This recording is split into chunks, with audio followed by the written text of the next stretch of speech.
Please listen carefully.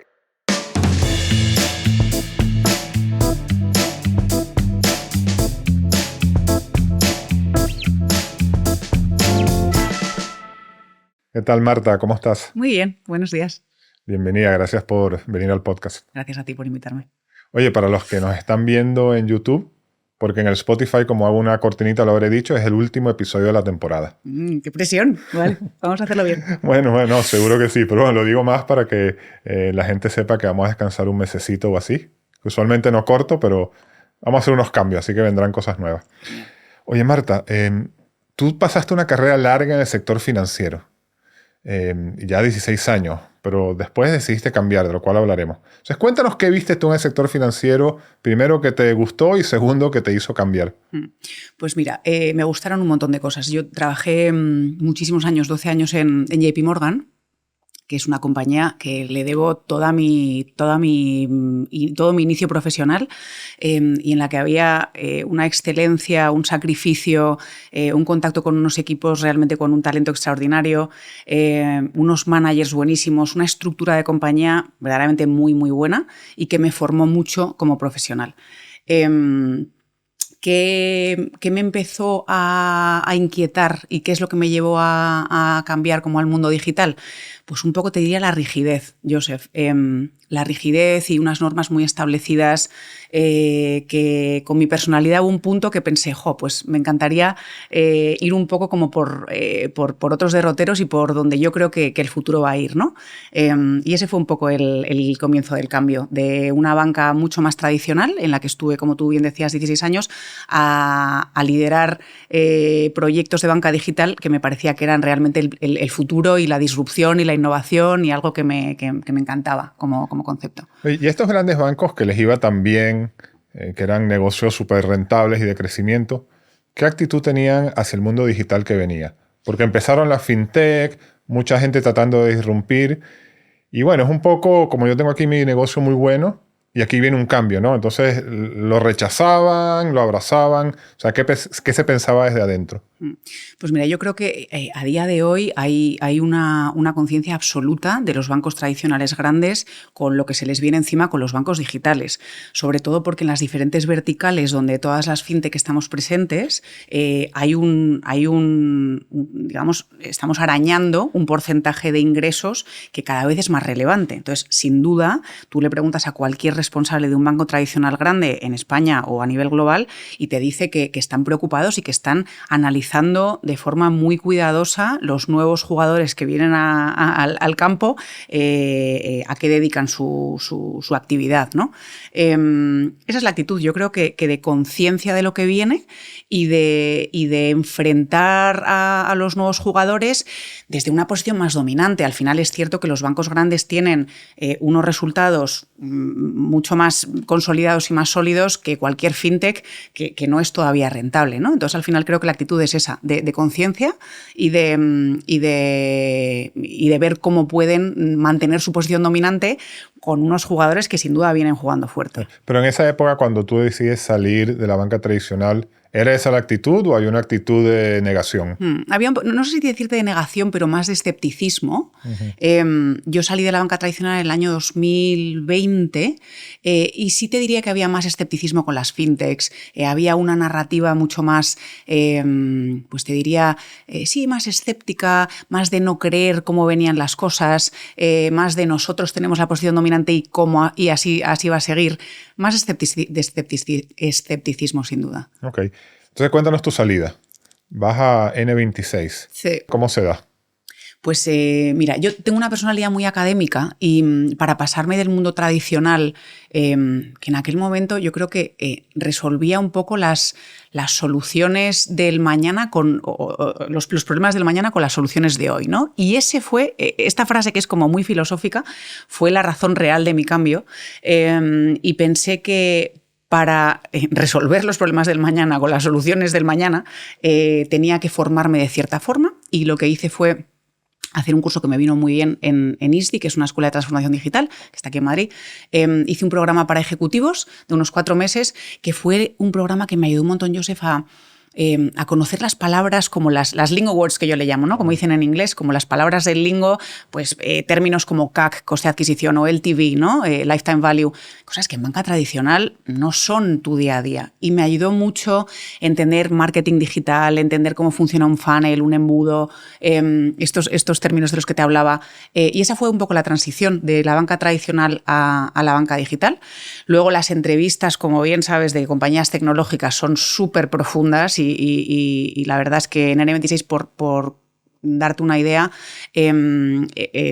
durante la entrevista me hicieron hacer un caso de uso, un business case, en el que la pregunta era: define la estrategia para el crecimiento de N26 en España, incluyendo una cuenta de pérdidas y ganancias que yo tenía que elaborar por mi cuenta.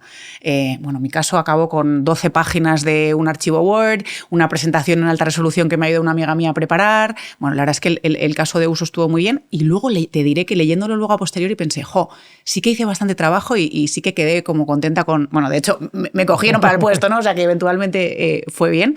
Pero esa fue la transición. Academia y mucha preparación. Porque mi perfil no era nada obvio. Era cero obvio.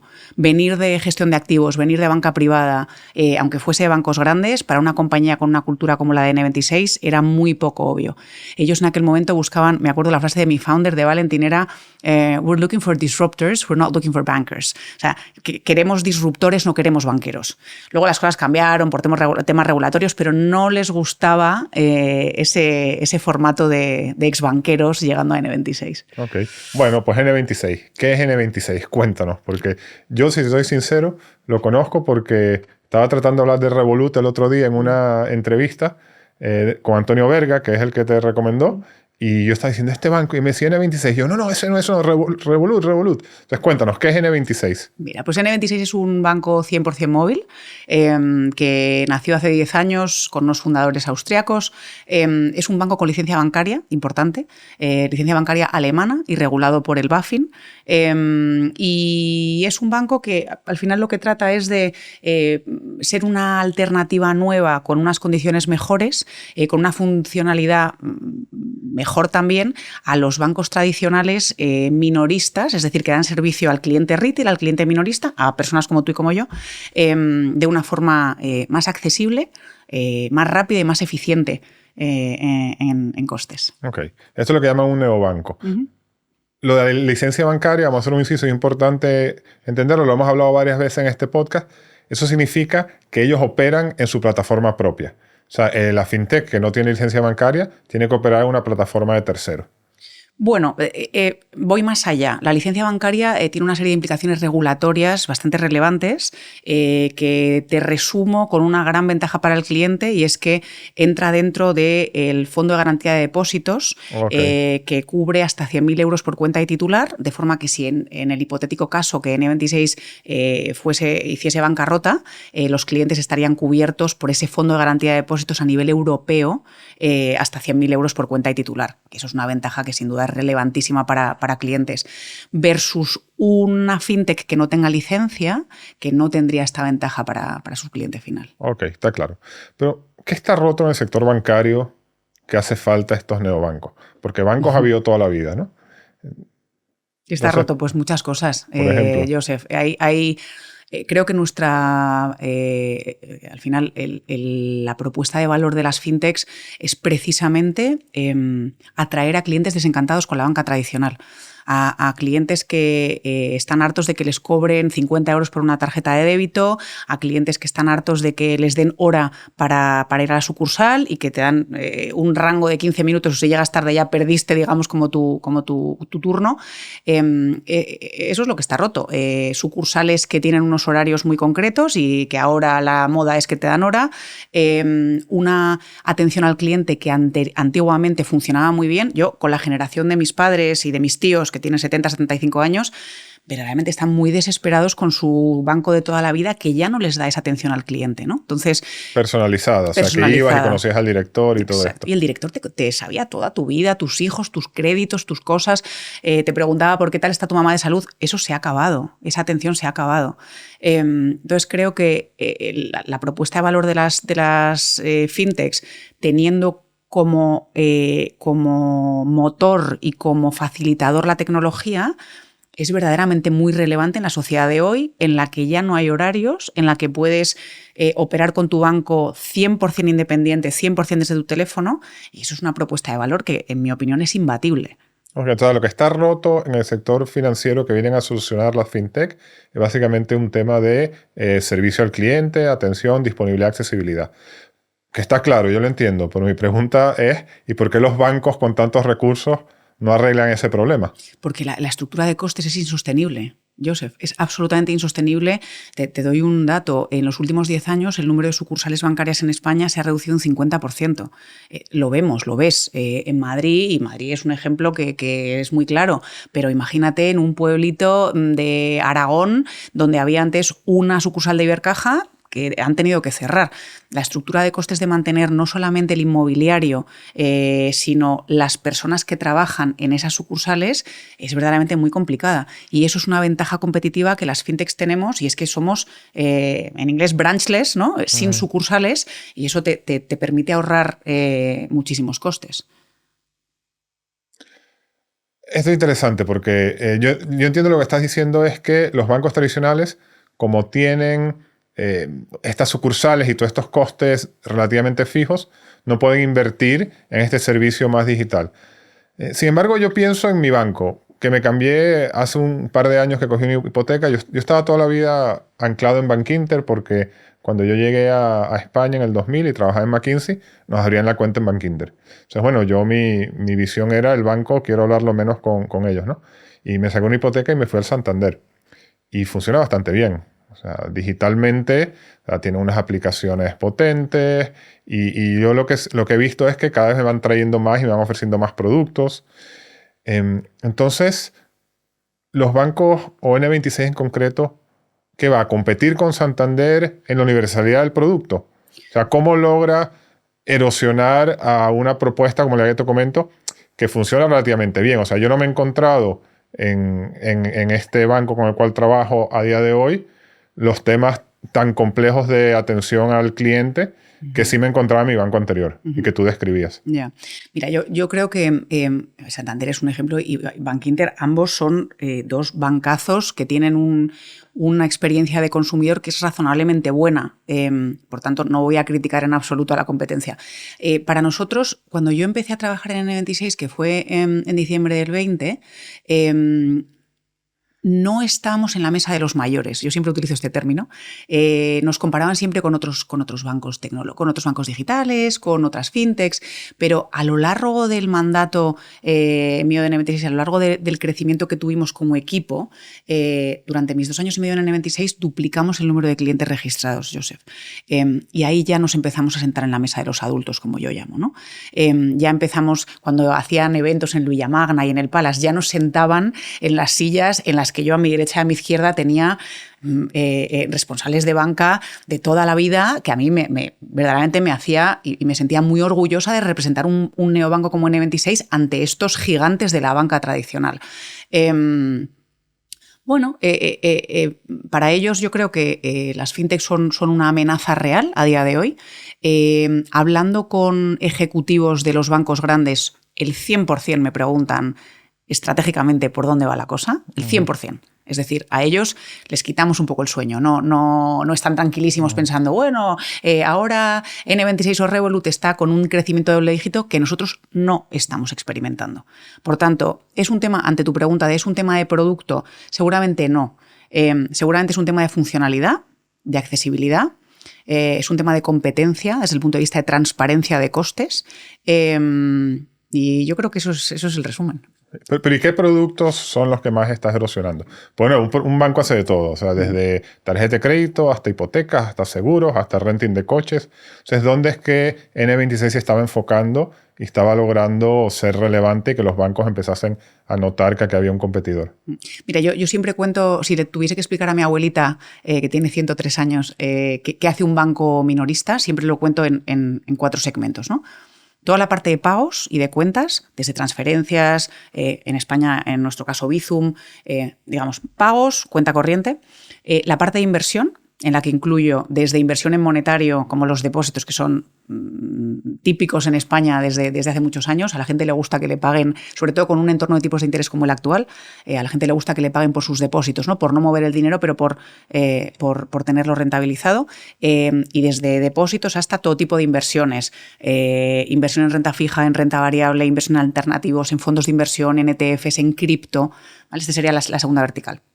La tercera vertical, como tú indicabas, financiación de todo tipo, desde financiación con una tendencia nueva que hemos traído las fintechs, que es Buy Now, Pay Later, compra ahora, paga después, que Klarna te diría que es como el líder de este sector, y luego financiación hipotecaria, financiación de préstamos al consumo, todo lo que tiene que ver con financiación. Y la cuarta vertical sería seguros, como tú indicabas, desde un seguro de vida, que sería lo más complicado, un seguro de salud, a un seguro de, oye, ¿qué pasa si se me rompe mi teléfono? Que nos pasa a todos, que nos tiran, te tiras tu sobrino el móvil y el móvil vuela, ¿no? Esas cuatro verticales son es lo que haría un banco minorista. Y las fintechs van erosionando por cada una de estas verticales. En el caso de N26, ahora mismo están presentes en la primera, en la segunda y en la tercera, y en la cuarta, en realidad, con seguros de los más sencillos, seguros al final al consumo. Erosionamos realmente las cuatro verticales. Pero lo importante te diría que es la parte de funcionalidad, cómo el dinero es, al final esto, que no te suena muy filosófico, pero yo siempre pienso que el dinero es un facilitador de nuestra vida, ¿no? Y particularmente, y sobre todo con estas generaciones, creo que el dinero facilita mucho las conexiones sociales. En países mediterráneos incluso más. Tú y yo ahora nos vamos a comer, pagas tú, yo te debo la mitad. Pues N26, por ejemplo, tiene una funcionalidad en la que podemos dividir la cuenta automáticamente sin tener que yo luego mandarte una transferencia, un Bizum o lo que sea, ¿no? Esa funcionalidad creo que es una experiencia al consumidor y un UX, como se dice en nuestro sector, un User Experience, que es relevante. Y a lo mejor te diría que lo hacemos mejor las fintechs en la parte de funcionalidad que en la parte de producto como tal, donde los bancos tradicionales tienen un abanico mayor de alternativas. Bueno, si lo entiendo bien, me imagino que esto tenía que ver mucho con pagos, con cuentas corrientes y con todo este movimiento rápido con muchas transacciones. Lo que comentabas por lo menos del restaurante, que vamos y con la misma cuenta N26 de forma fácil nos repartimos quién paga qué y este tipo de cosas, ¿no? O sea que es un tema, de nuevo, por la parte de User Experience que mencionabas antes. Me imagino que vuestros clientes tenían más de esto, o sea, más tarjeta y cuenta y menos seguros. Sí, o menos hipotecas, sin duda, poco, ¿no? Sin duda. De hecho, la adquisición, si ya me pongo a hablar no desde el punto de vista del consumidor, pero si hablo para nuestros oyentes que estén en este mundo o que tengan a lo mejor un enfoque más de modelo de negocio, el acceso a esta funcionalidad y la relevancia de este modelo de negocio nuevo de N26 es que es muy distinto en cuanto a origen de ingresos a cualquier banco tradicional. Y eso lo podemos enfatizar. O sea, ¿de dónde ganan dinero? Exacto. Cuéntame, ¿por qué es diferente? Pues mira, ahora mismo, 2023, todos los bancos tradicionales, con un entorno de subida de tipos de interés relevante después de 10 años en los que los tipos han estado a cero, tienen unos resultados extraordinarios basados en el término net interest income, que al final es el spread, efectivamente. Bueno, que eso tradicionalmente, eso es lo que hacen los bancos.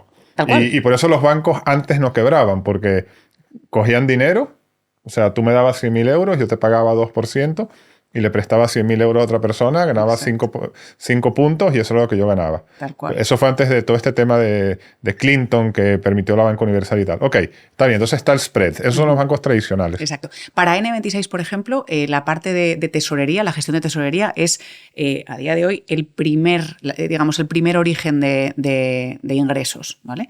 Es decir, aplicando todos los ratios, que no me voy a meter aquí porque aburriríamos muchísimo a la gente que nos escucha, pero aplicando todos los ratios de liquidez y de apalancamiento, esa inversión de los depósitos de los clientes en cartera financiera, ¿vale? O sea, instrumentos a corto plazo. Por ejemplo, ellos captan este dinero para hacerlo, para que la gente lo entienda. Captan 1 millón de euros, pagan, no sé, el 1% o lo que sea, y lo ponen en letras del tesoro al 3.2%. En letras del tesoro o en instrumentos financieros a corto o medio plazo. Perfecto. Esa sería la primera fuente que ahí de ingresos. ganan menos que si hicieran crédito al consumo, pero tiene cero riesgo. Correcto. Okay. Bueno, cero riesgo. Nunca tienes cero riesgo, pero menor. ¿vale? Siempre tienes riesgo emisor, pero tienes un riesgo menor, efectivamente. La segunda fuente de ingresos de un banco como N26, como Revolut, como Monzo, como Chime, como cualquiera de estos bancos digitales, son las suscripciones. Sabes que, digamos que la banca a la carta, como le llamábamos o como le llamamos, lo que te permite es, en base a los servicios que tú necesitas, pagas cero con tu cuenta estándar, que es absolutamente gratuita, o pagas en función de lo que realmente usas y necesitas. Yo siempre pongo el ejemplo de un hotel. Hay personas que, a mí, por ejemplo, me encanta llegar a un hotel y tener un albornoz suavecito, las zapatillas, las pantuflas, esas tonterías, los jaboncitos, ¿vale? Obviamente, si esto es algo que yo valoro, voy a pagar más por un hotel que si yo necesito lo básico y que voy a llegar a las 9 de la noche y me voy a ir a las 8 de la mañana y es que me da igual el jaboncito, la pantufla y el albornoz. Pagas por tu suscripción en base a lo que necesitas. Esto es la segunda fuente de ingresos de los neobancos. Pero cuéntame qué sería una suscripción. La gratis está claro, pero la que pagaría algo más, ¿qué tendría adicional? Te doy el ejemplo polarizado de la cuenta Metal de N26, que es la que tiene un coste mensual de 16,90 euros al mes. Es una tarifa plana, ¿vale? Y lo que te ofrece es retiradas de cajero gratuitas en cualquier parte del mundo, ¿vale? Que eso es una maravilla. Cuando estás en París y tienes que sacar dinero de BNP, pues no te clavan los 3 o los 4 o los 5 o los 6 euros que te clavan normalmente. Tienes acceso a todos los seguros de retraso de vuelo, de pérdida de equipaje, de deportes de invierno. Yo vengo ahora de esquiar este fin de semana, pues estás totalmente cubierto, no tienes que pagar el adicional del forfait. Tienes acceso a precios más mejores cuando compras activo financiero. N26 acaba de lanzar cripto hace poquito, pues si tienes una suscripción Metal tienes unos precios más competitivos cuando vas a comprar este tipo de activo. Digamos, son en base al uso que tú vayas a dar a esa cuenta, te puedes analizar si te vale la pena pagar la suscripción o no. Y ese es la segunda fuente de ingresos de un banco como N26, que es claramente diferente a la segunda fuente de ingresos de un Santander, de un Bankinter, de un BBVA o de un Caixa, ¿vale? La tercera fuente de ingresos sería todo lo que tiene que ver con comisiones, que esto es relevante. Creo que las fintechs hacemos una estupenda labor en ser transparentes. Lo que hacen algunos bancos, que no voy a nombrar en alto por respeto a ellos, de clavarte sin que te des cuenta los 50 euros de tarjeta de débito que antes no te clavaban, o pues comisión de custodia. Ahora que todos de tenemos, mantenimiento, que ¿no? todos Es la tenemos de moda. letras del tesoro, nos damos cuenta que hay algo que se llama comisión de custodia, ¿no? Que empiezan a aparecer. Sí. Okay. Incluso la de mantenimiento, que es todavía peor, ¿no? Sí, que te cobren una comisión por mantenimiento si no tienes tu nómina, que esto es muy típico ahora en España. Sí. Bueno, pues creo que las fintechs hacemos una buena labor con ese tema por transparencia y porque obviamente tenemos que llegar con una propuesta de valor más agresiva y más competitiva, porque si no, no vamos a traer a los clientes desencantados. Bueno, pues eso sería la tercera fuente de ingresos de un neobanco. Y la cuarta sería los productos financieros. Sí. Si te contase las fuentes de ingresos de un banco tradicional, son bastante distintas y están en diferente orden que lo que te acabo de contar. Está claro. Aquí, interesante la segunda que comentaste, porque es como una traslación del modelo freemium de software a la banca, ¿no? Entonces yo creo que eso más la parte de experiencia, yo creo que es lo que lo hace diferencial. Ahora, yo mientras te escucho, por aquí pasa mucha gente de software as a service, ¿no? En este podcast, y ese es un negocio de crecimiento a lo bestia. Y aquí parece un poco lo mismo, ¿no? O sea, te tenías que tener, me imagino que muchos clientes para que el negocio fuese rentable. Entonces yo aquí haciendo cálculo de cuándo tú entraste y la época, aquí te cogió el tema de la subida de intereses y la sequía de capital. Que esto fue un cambio en el paradigma de las scale-ups, que pasaron de que solo se premiaba el crecimiento a que como se empieza a secar el capital, hay que ver también la rentabilidad, ¿no? La famosa carta de Y Combinator y todas estas cosas. Entonces, ¿cómo se vive? Yo me imagino que este era un banco que iba como en esteroides y de pronto cambia el mercado. ¿Eso cómo lo viviste? ¿O cómo impactó? Absolutamente. Haces una definición impecable de lo que ocurrió. El año 2022 fue un año de cambios en el que de forma previa era todo, pues lo que tú dices, esteroides y crecimiento. Al final, todas estas fintechs, si lo piensas, están participadas por fondos de venture capital digamos, en etapas más tempranas y por fondos de private equity en etapas un poquito más maduras de estas fintechs, ¿no? Y te diría que hay muy poquitas que son rentables a día de hoy, desafortunadamente para el sector. Entonces, empiezan a subir los tipos de interés a nivel global, se acaba el tipo de interés cero, los inversores, tanto institucionales como privados, empiezan a ver que ahora con un riesgo mucho menor que invertir en compañías locas de este tipo, tiene una rentabilidad que está lejos del 12 o el 15% que esperarías con inversión en alternativos o en estas compañías de locos, pero que tienes cero riesgo. Y entonces hay un cambio de paradigma muy importante. No solo eso, sino la parte de la inflación. Tipos de interés subiendo, inflación a doble dígito.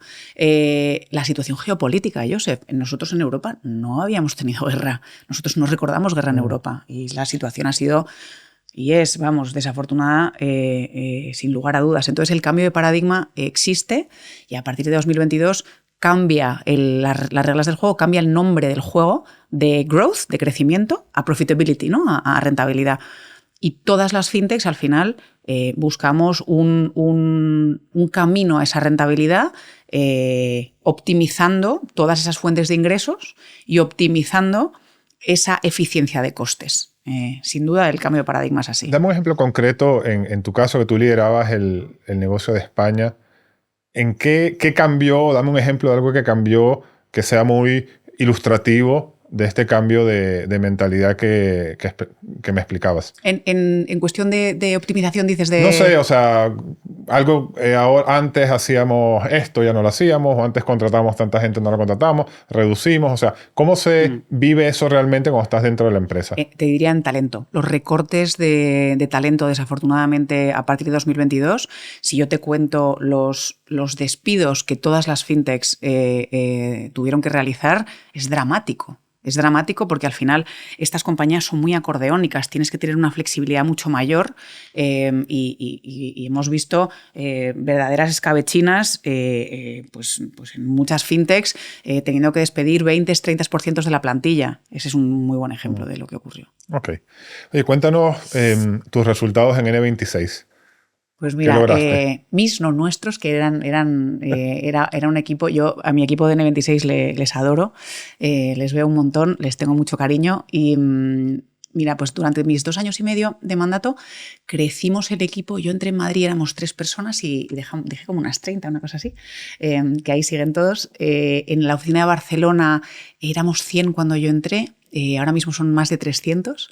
Porque hay como un hub europeo ahí de algo. Justo. España, esto me encanta contarlo porque yo soy muy de marca España y he vivido muchísimos años fuera como tú, Josep, y siempre me hace ilusión y me siento muy orgullosa de que España esté ahora atrayendo talento y sobre todo esté atrayendo talento digital, que es muy escaso y es muy relevante, ¿no? en el mundo.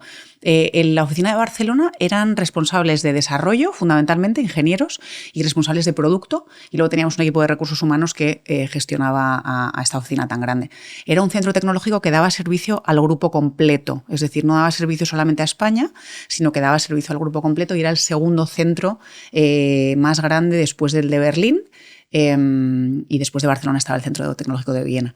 O sea, que hay mucha gente ahí con perfil muy techy. Qué bueno. ¿Y los resultados en España cómo fueron? Pues mira, duplicamos el número de clientes registrados. Ahora mismo N26, yo estoy fuera de N26 desde hace un tiempo, ahora mismo N26 tiene más de 1 millón de clientes en España. Durante mis 2 años y medio duplicamos el número de clientes registrados y una cosa muy importante desde el punto de vista de Unit Economics, que es como nos miden mucho a las fintechs, incrementamos la contribución neta doble dígito.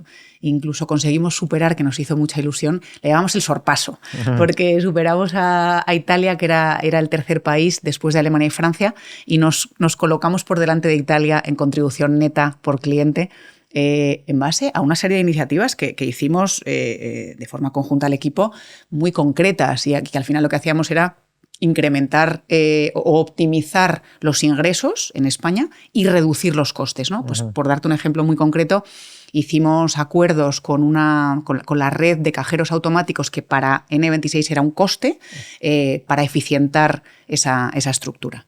Así que hay unos resultados muy buenos y siguen creciendo y siguen volando y acaban de lanzar cripto y han lanzado un depósito que paga el 2,26. Les hago publi gratis porque son un equipazo y me encantan. Muy bien. O sea, a nivel cultural, ¿encontraste lo que estabas buscando que no tenías en banca en esta compañía? Sí. Me cambió un montón, Joseph. La verdad es que siempre cuento esto, pero con cosas tan cosméticas y tan frívolas como la forma de vestir, en banca seria tienes que ir serio y tienes que ir con chaqueta y con tacones. En mi caso, eso era más en banca, eso ni en otro sitio ya hay que ir así. Tienes razón. Tú que además vienes de consultoría. En consultoría ya hace muchos años que no... Yo tengo toda una anécdota que le he contado en un momento de cómo quita el traje en Indra y tal, pero bueno. Pero yo antes de llegar a Indra, que trabajaba en Estados Unidos, pues trabajamos como iba el cliente iba en vaqueros, íbamos en vaqueros, haciendo consultoría estratégica. Pero bueno, perdona, te interrumpí. Yo cambié del tacón a la zapatilla, que me vino muy bien. Y eso es un tema totalmente cosmético y no quiero frivolizar, pero creo que es un mindset, ¿no? La cultura de las fintechs, Joseph, te diría que es una cultura con una organización mucho más plana, donde las decisiones están mucho más descentralizadas, donde hay una cultura más abierta, más plural, más diversa. Yo soy muy fan de la diversidad, no diversidad de género solo, que también, sino diversidad de vocación, de formación, de background, ¿no? Al final, porque creo que la forma que una persona soluciona un problema siendo ingeniero de Ucrania y una persona que soluciona un problema siendo responsable de redes sociales de Zaragoza es muy distinta. Y esa diversidad me parece verdaderamente enriquecedora. Y en las fintechs creo que esta cultura se está fomentando. 80 nacionalidades, personas que vienen de todo el mundo y que estamos atrayendo, en el caso de mi equipo en aquel momento a España, es una cultura que a mí me cautivó. Y no es fácil, hay personas que no se acostumbran, pero a mí me encantó y ahora me resulta complicado volver a la cultura más rígida, ¿no? Y a la cultura más de la norma establecida que comentábamos al comienzo del podcast. Okay, ahora vamos a hablar de eso. Oye, pero aquí, como no nos escucha nadie, yo aquí pensando fintech, crecimiento, Berlín. Yo he trabajado mucho en Berlín, ¿no? Profe tenía una oficina grande en Berlín, yo iba muchísimo. En Berlín es una decadencia total, o sea, ahí las fiestas tenían que ser alucinantes. Esto no sé si pedirme un vino en vez del café que tengo y te lo cuento con más... No, os cuento abiertamente. Recomiendo a toda tu audiencia, si no la habéis visto ya, que veáis la serie de Apple TV, la de WeWork, que se llama We Crashed, en la que sale Adam Newman, el founder de WeWork, y hace un papelazo. Jared Leto y Anne Hathaway hacen unos papelones. Explica muy bien estas fiestas locas de las compañías tecnológicas, que son parte de la cultura. Sí. En Berlín, efectivamente, hay una cultura que a mí me encanta, que es lo que pasa en Berlín se queda en Berlín. Nosotros hacíamos dos fiestas al año. Yo ya cuando entré se redujo a una y en un momento dado ya se dejaron de hacer estas fiestas. Sí, cuando las empresas crecen ya se complica esto. Sí. Pero por contarte de forma anecdótica, y esto no hay nada que ocultar, pero pues mira, la fiesta la primera que yo fui, me acuerdo, era a las afueras de Berlín, en un hangar donde había aviones de la Segunda Guerra Mundial con los logos de N26, te podías subir al avión, te podías hacer fotos. Era en un bosque, era en la mitad del bosque por detrás del hangar. Había personas con zancos que expulsaban fuego por la boca, había como, me parece que había tres zonas diferentes con 3 DJs diferentes, había una zona VIP que era como una especie como de tienda de campaña donde estaban pues fundadores y demás VIPs. Eran verdaderamente unas fiestas muy locas. Nos ponían autobuses desde Berlín hasta las afueras, donde ya te daban cerve como para empezar la fiesta divertida. Había tracks de comida, había bebida, por supuesto, barra libre absolutamente. Y bueno, y diferentes otras sustancias que dejaré para la conversación con vino en vez de con café, pero muy distinto, Joseph, a las fiestas a las que yo estaba acostumbrada, donde... Yo me acuerdo de la fiesta de Navidad de un banco grande en el que trabajé. No quiere nadie. ¿El qué? Son como las de McKinsey, nadie quiere ir. Total, es un bajón. Me acuerdo que te daban un ticket para un vino. Y era como de 6 de la tarde a 8 de la tarde, pues bueno, con la famosa responsabilidad de, pues es que si un ejecutivo de vuelta tiene un accidente y tal, pues al final la responsabilidad es para el banco. Bueno, ya sabemos todos cómo son los bancos americanos, ¿no? Que tienen que ser muy responsables con este tema.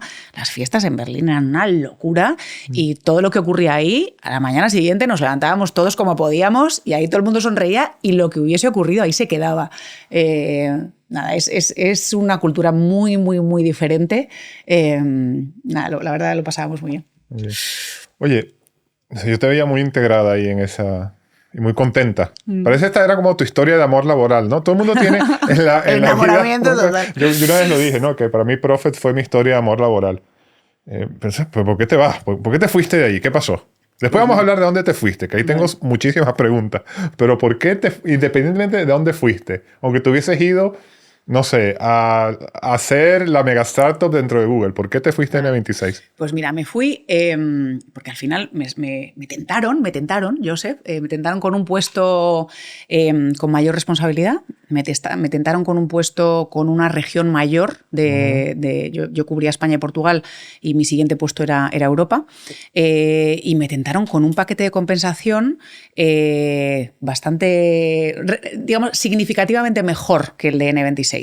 No por nada raro, o sea, al final una compañía cotizada donde me fui versus una compañía no rentable participada por fondos de Venture Capital y por fondos de Private Equity te va a pagar siempre mejor.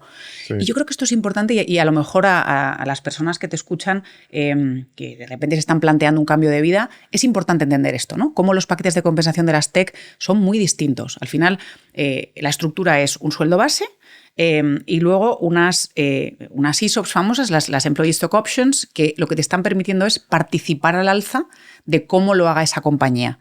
En caso de que esa compañía haya un exit o que salgan a bolsa o que les compre otro jugador más grande y entonces el empleado, digamos, participa de ese incremento. En una compañía cotizada, en un banco cotizado, la estructura de compensación es muy distinta. Tienes un sueldo base, tienes un bono en función de resultados. Bono alto. No solo tuyos, un bono alto. Depende de los bancos. Ahora sí, los bonos vienen un poquito más complicados. La mano viene peor. Sí. Coche. Bueno, sí, yo nunca he tenido coche, pero efectivamente sí, coche para ejecutivos, tickets restaurante, pues estos beneficios que las tech, sí, la verdad es que sinceramente ni me acuerdo del tema de los coches. Pero fundamentalmente base bono y dentro de tu bono y cada vez más y cuanto más senior eres, mayor porcentaje de tu bono son acciones de esa compañía cotizada. Sí.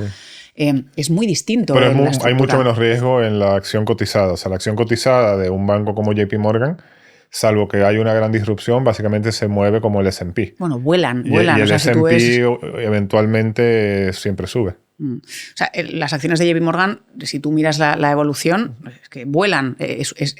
Yo no tengo nada más que palabras de admiración hacia un banco como JP Morgan y a cómo lo están haciendo, ¿no? Sí, yo cada vez que me vencían las acciones vendía por una filosofía de diversificación, porque ya tenía suficiente en la cesta de huevos con el trabajo en JP, pero si hubiese mantenido esas acciones ahora mismo sería mucho más, lo habría hecho muy bien, ¿no? Porque las acciones han ido muy bien. Es distinta la estructura y hay que entenderla. Eso es interesante y eso hay que entenderlo. El otro día Bondo Advisors de Joshua Novik ponía un post muy interesante que hablaba de los salarios de los CEOs creo que eran de las startups. No sé si será igual en las scale-ups, pero no debe estar muy lejos. Y hablaban de que un sueldo promedio de un CEO de una startup son 60.000 euros. Entonces, en una consultora no muy de Tier 1, sino de Tier 2, un manager muy raso ya gana más de 60.000 euros. Sí. ¿Sabes? Y en McKinsey ni hablar. En McKinsey cualquier post-MBA gana bastante más que eso. Entonces eso hay que considerarlo. Y la expectativa lo de las acciones es interesante porque es una manera de acumular capital. Pero tiene que salirte bien. O sea, yo tuve un tema de equity interesante en Prophet, pero igual como es una apuesta, ¿no? Como salió bien, podía haber salido malísimo. Entonces, bueno. Te tienes que creer como ejecutivo que esa compañía lo va a hacer muy bien y que tú vas a participar en ese crecimiento. Sí. Y te lo tienes que creer. Y si no te lo crees o no estás dispuesto a sacrificar sueldo frente a un McKinsey, frente a un UBS o pues te quedas en banca tradicional y tan amigos, ¿no? Y hay que estar consciente que 1 de 10 va a llegar. Sí, o menos. O te diría que menos. Bueno. Y cuando parece que llegan, tampoco llegaron, ¿no? Justo hoy estaba hablando con una persona que me hablaba de que uno de los inversores que fueron apostando por Globo, pues les fue muy mal. Mientras que los que entraron al principio, más como Angel, y vendieron y les fue súper bien, pues estos, mala suerte, siguieron apostando en vez de salir. Y bueno, pues ahora vale lo que vale. Esperemos que se recupere. Entonces, de aquí te vas a Western Union. Sí. Entonces, para el que no conoce, ¿qué es Western Union? Mira, es una compañía cotizada americana con casi 200 años de historia que se dedica al envío de remesas de inmigrantes de poder adquisitivo medio-bajo de vuelta a casa. Hay corredores globales, pues te diría que el más relevante es Estados Unidos-México. Ejemplo típico, mexicano inmigrante que se muda a Estados Unidos y que manda de vuelta dinero a su familia. Eso es lo que hace Western Union. Sí, este es un negocio grande, importante. Básicamente hay dos compañías grandes, Western Union y MoneyGram, creo que se llama la otra. Y es bueno. Pues, la verdad es que... La señora que trabaja en una casa o que trabaja de cuidadora en temas de salud o un obrero, llevan el dinero físicamente, lo ponen aquí y físicamente se lo dan a su mamá o a su hija en el pueblo en Colombia. Literal. O en Vietnam o en donde sea. Literal. O sea, ese es el negocio, ¿no? Y hay un spread cambiario, comisiones, etc. Bueno, pues este es un negocio hiper tradicional. O sea, ¿para qué te quiere a ti Western Union?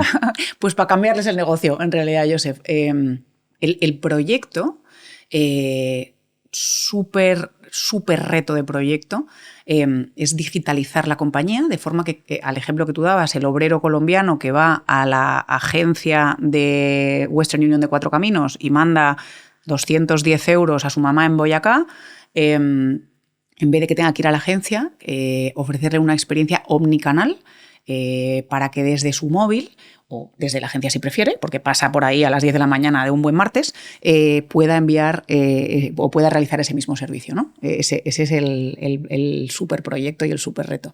Porque los están atacando mucho con tecnología blockchain. O sea, hoy en día la autentificación de las transacciones es menos compleja por cripto, por blockchain. Y hay una cantidad de startups, de hecho Binex creo que está metida ahí haciendo ahora transferencias. Estuvo aquí en Econor, que tiene Stableut, que está haciendo un stablecoin y lo quiere usar para eso. O sea, los están atacando por todos lados. Mucha erosión. El ataque es total, Joseph, es así. Compañías como Wise, compañías como Remitly, incluso Revolut y N26 y bancos están adquiriendo cada vez más cuota de mercado en estos servicios y la competencia es feroz. Y estas compañías son nativas digitales, muchas de ellas, ¿no? De forma que ni tienen legado tecnológico, ni tienen los problemas que puede tener pues, un banco tradicional o una compañía como Western, de forma que, pues bueno, al final tienen ciertas ventajas competitivas.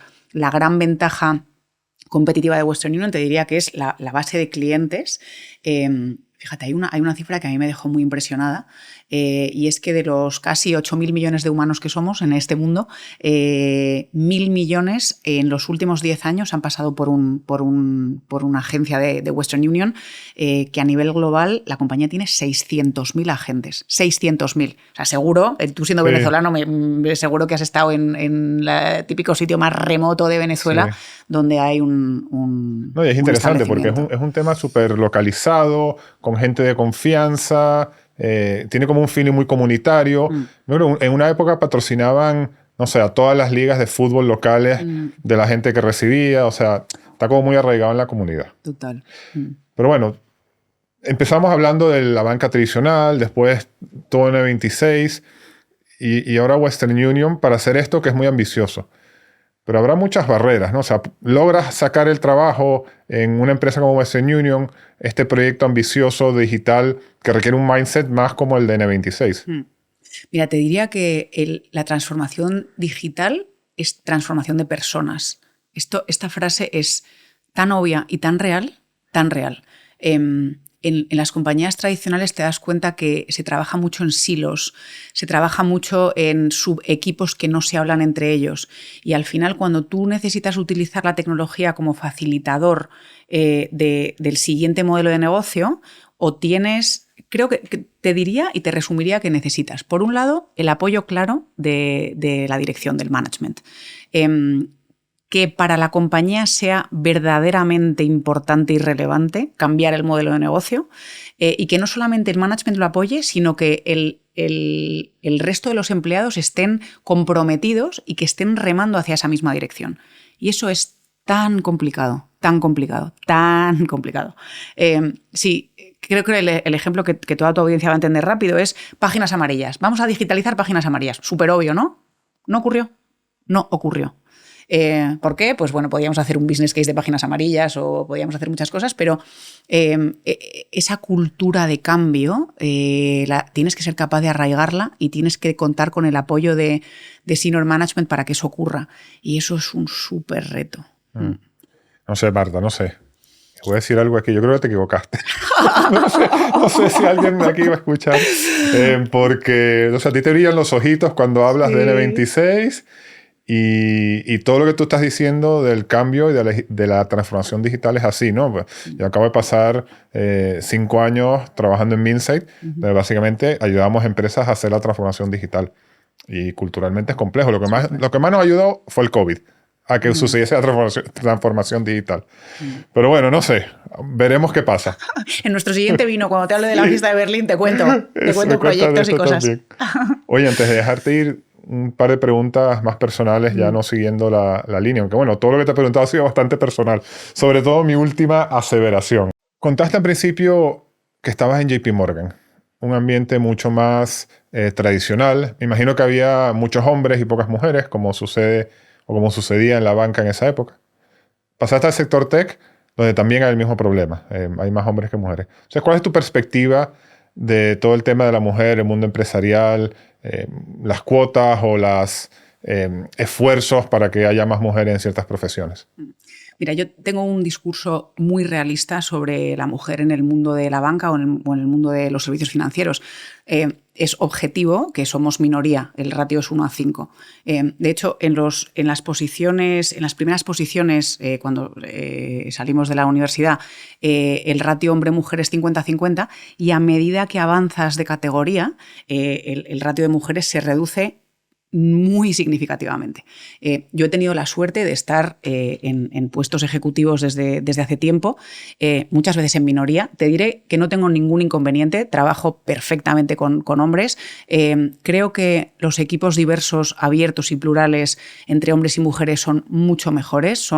Las habilidades de los hombres y las mujeres son complementarias, son sinergéticas. Creo que es relevante que en la mesa de los adultos estén hombres y mujeres siempre. Y de verdad que la forma que tenemos de solucionar problemas es distinta, y está bien tener esa pluralidad de opinión y esa pluralidad de ejecución y de acción. Tengo algo relevante que comentar, y es que la conciencia de la sociedad sobre esta realidad es relevante a la hora de cambiar, ¿no? De cambiar esto. Y un segundo tema muy importante que siempre hablo es la necesidad de que las siguientes generaciones de mujeres, no solamente en banca, sino en todos los sectores, tengan referentes, porque yo siempre digo que no puedes ser lo que no puedes ver. Tú no puedes adivinar que vas a aplicar a JP Morgan a un puesto cuando acabas de salir de la universidad si no tienes a un referente que sea más senior y que te cuente un poco cómo lo ha hecho. Entonces, uno, la importancia de la conciencia de la sociedad sobre esta realidad objetiva de que somos minoría en puestos ejecutivos. Dos, la necesidad de tener referentes. Y luego yo soy muy optimista y muy positiva en toda esta situación, y hago un ejercicio que lo hago de verdad y lo escribo, y la gente se ríe de mí porque siempre mis amigos, cuando les enseño mis papelitos y mis Excel de loca, se parten de la risa, pero yo hago una tabla que compara el ser con el querer. El hoy, el qué tengo hoy, cómo soy hoy, cómo estoy hoy, con el cómo quiero ser mañana, ¿no? Cómo quiero estar mañana. Y en esa diferencia, en ese gap entre el hoy y el mañana, ver tus carencias y ver iniciativas concretas sobre cómo solventar esas carencias. Y eso es como progresas al final. Creo que en tu siguiente puesto el cinturón siempre tiene que ir como un agujero del cinturón más amplio de la cuenta para tener digamos, esa capacidad de progreso. Y estas iniciativas yo me las escribo. Literalmente me las escribo. En su época, cuando entré en N26, una de mis carencias sin duda era la parte de comunicación. Nunca había hablado en público, nunca había hecho una entrevista en la radio, nunca había hablado con periodistas. Me ofrecieron amablemente cursos con una periodista de BBC que me enseñó a mejorar esta capacidad y es una carencia que espero haber mejorado desde aquel momento, mi momento aquel. Por tanto, el hoy versus el futuro, el ser versus el querer, para mí es síntoma de progreso. Y eso creo que, te diría que especialmente en las mujeres, que no sé por qué tenemos a veces un poco más metido en la esencia, ese síndrome del impostor, es incluso más relevante, ¿no? Decidir a qué vas a dedicar tu vida y, sobre todo, decidir tus prioridades. Que si tu prioridad en X años es tu familia, bienvenida sea. Simplemente tienes que dedicarle mucho más tiempo a tu familia y está perfecto.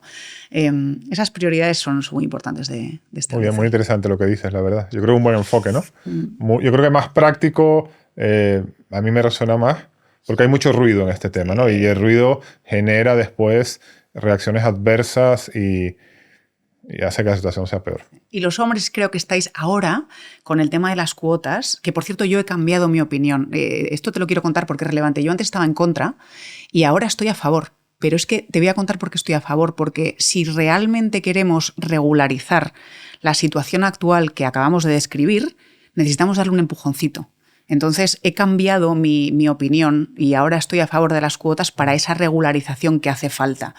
¿Qué pasa? Que mientras dura este proceso, pues los hombres ahora mismo estáis en una situación de cierta falta de competitividad, como hemos estado nosotras durante muchísimos años, ¿no? Yo siempre pongo el mismo ejemplo de cómo se elegían antes los consejeros independientes de las compañías. Se elegían en las sobremesas de Zalacaín, entre amigotes, con el puro y mientras te servían el coñac, ¿no?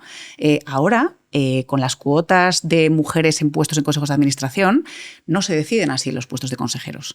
Está claro que las mujeres ahora tenemos una importante ventaja competitiva, pero te garantizo que en cualquier compañía cotizada de este país, las mujeres que entran como consejeras tienen una formación, una preparación y una especialización que son, sin duda, basadas en meritocracia. Y me quedo con esa palabra que me encanta, la meritocracia. Es un tema conflictivo, sobre todo no al nivel de consejo, pero a nivel de gente joven. Y yo, mira, por el otro podcast que tengo de consultoría, me escribe mucha gente joven y bueno, estoy en contacto con mucha gente joven. Y sin decir nombres, pero conozco una persona que muy potente, que estudia en Inglaterra y que está ahora en el proceso de buscar trabajo. Y está muy competitivo porque está buscando trabajo en tech y todo lo que tú has comentado, toda la gente que han echado. Y como que son procesos que hay 3.000, cogen a 10 y los llevan a la última sesión y de ahí cogen a uno. Y claro, está frustrado porque lo hace y queda de segundo, queda de tercero y no le dan el trabajo. Y hace poco le dijo una profesora de la universidad que está metida en el career service y le dijo, es que tú eres hombre blanco y no me hagas quote, pero tú no vas a conseguir nunca el trabajo. Le dijo, ¿tú te fijaste en los assessment centers que ibas, los finales, cuántos hombres y cuántas mujeres había? Sí, 3 hombres y 15 mujeres. Bueno. Entonces, eso también genera una injusticia porque esa gente que está empezando su carrera no se ha beneficiado de los hombres heterosexuales blancos que consiguieron trabajo hace 30 años. Entonces, la complejidad es tremenda. Y los chavales los ven y claro, y cuando la gente lo habla se convierte en un problema. Pero bueno, es un tema que habrá que ver cómo se resuelve. En nuestro vinito que sí. Tenemos pendiente, yo sé. Oye, Marta, muchísimas gracias por venir al podcast. A ti, me ha encantado. No, gracias, la verdad que muy bien. Y oye, para terminar, tú has tenido una carrera exitosa. ¿Tú crees que ese éxito se debe a que tienes un talento innato, a que has trabajado muy duro o has tenido suerte? Pues yo creo que las tres cosas. Lo del talento innato es que es un poco de flipada decirlo, pero bueno, pues me imagino que habrá un porcentaje de talento innato. La parte del trabajo duro, sin duda. Yo cuando estaba en la universidad, mis veranos no existían. Todos mis amigos estaban de vacaciones y yo estaba en Nueva York en el floor de Merrill Lynch haciendo que hacía algo útil para el mundo. El trabajo duro es sin duda súper importante. Y hay una componente de suerte, sin lugar a duda, ¿no? Estar en el momento adecuado, en el lugar adecuado es siempre importante. Pero la suerte te diría que es la tercera parte, porque aunque tengas suerte, si no tienes la preparación, creo que no perpetúas. Por tanto, te diría, en resumen, una combinación de las tres.